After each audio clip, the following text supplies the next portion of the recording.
La team BK, cette fois on est avec Obed Nkambadjo, troisième gardien du Paris FC. Obed, comment ça va? Ça va et toi? Ça va, merci. En première question, est-ce que tu peux nous parler rapidement de ton parcours? Voilà, comment t'en es arrivé là? Déjà, j'ai commencé le foot à l'âge de 5-6 ans, au club de ma ville, Épinay-sur-Seine. Après ça, je suis parti en U13 à la jeunesse d'Aubervilliers. J'ai fait 2 saisons là-bas et après, juste avant de signer, j'ai fait une saison à l'Entente Saint-Gratien. Ok. Et c'est de là où j'ai signé mon premier contrat ici au Paris FC à l'âge de 16 ans. Ils sont venus te chercher entre guillemets, ils sont venus voir tes parents, te voir toi peut-être.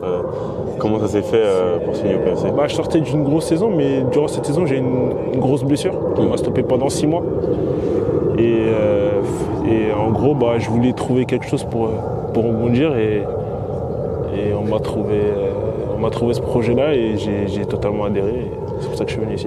Et pourquoi tu as choisi le poste de gardien de but? C'est un poste particulier et qui demande beaucoup d'exigences et de régularité. Voilà pourquoi. Comment tu t'es retrouvé gardien? Déjà, j'ai commencé en tant que joueur de champ et l'année avant que je passe gardien de but, en gros, j'étais défenseur central et je devais faire un choix. Et en gros, j'ai choisi d'être gardien de but parce que je trouvais que c'était le poste où je pouvais le plus progresser, où je pouvais être le mieux physiquement ou quoi, où je pouvais apporter le plus à mon équipe. C'est un choix personnel quoi en fait. Ouais, c'est ça. C'est ça, ouais. C'est pas un coach qui t'a dit toi je te vois vraiment que gardien, il faut pas que tu... Non. On me l'a dit, mais non. Aujourd'hui, tu t'entraînes avec les professionnels, alors qu'avant, tu étais, comme tu disais, à Saint-Gratien, à Aubervilliers, c'est des clubs amateurs. Comment tu sens la différence entre les deux mondes? Déjà, la différence, c'est que sur le terrain, déjà, techniquement, c'est pas pareil, physiquement non plus. Et là, au niveau des entraînements aussi, c'est pas pareil, les méthodes, elles sont totalement différentes.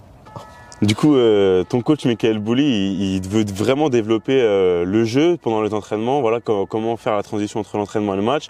Il utilise notamment les nouvelles technologies. Comment toi tu fais pour t'adapter à ça?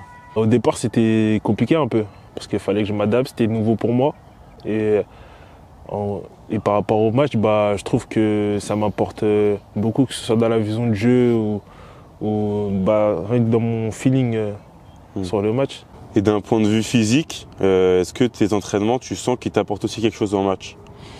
Oui, je sens que ça m'apporte beaucoup. Comme je sais qu'il y a des entraînements les entraînements les plus physiques, on les fait quand même souvent dehors, mais avec des instruments de muscu. Et je sens que ça nous apporte beaucoup, que ce soit pour pousser ou quoi, en fonction de la thématique de la séance en fait. Et ça nous apporte beaucoup. Et d'un point de vue personnel, toi, quelle clé tu mets en place pour réussir pour atteindre ton rêve? Déjà, j'essaie d'être bien au niveau de ma nutrition, parce qu'il faut savoir gérer son poids, etc. Et il y a aussi le travail en complément que je fais en salle. J'essaie de m'adapter en fonction de comment je me ressens. Et le sommeil, tout ça, j'essaie de faire attention un peu à tout. Et quel est le gardien qui t'inspire? Qui m'inspire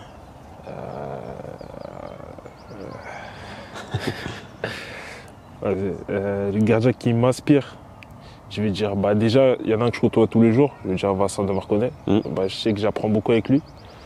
Et au niveau plus grand public, je vais dire Ter Stegen. Ter Stegen? Ouais, j'aime beaucoup. T'as son jeu au pied ou pas? Je travaille. On y travaille. Je me rapproche. J'essaie de me rapprocher. Et je travaille pour atteindre le haut niveau. Et j'espère les côtoyer peut-être plus tard s'ils sont encore là. Et quelles sont donc tes clés de la réussite à toi? Pour moi, c'est le travail. Le travail, l'acharnement et rester focus sur ses objectifs. Merci Obed. Merci à toi.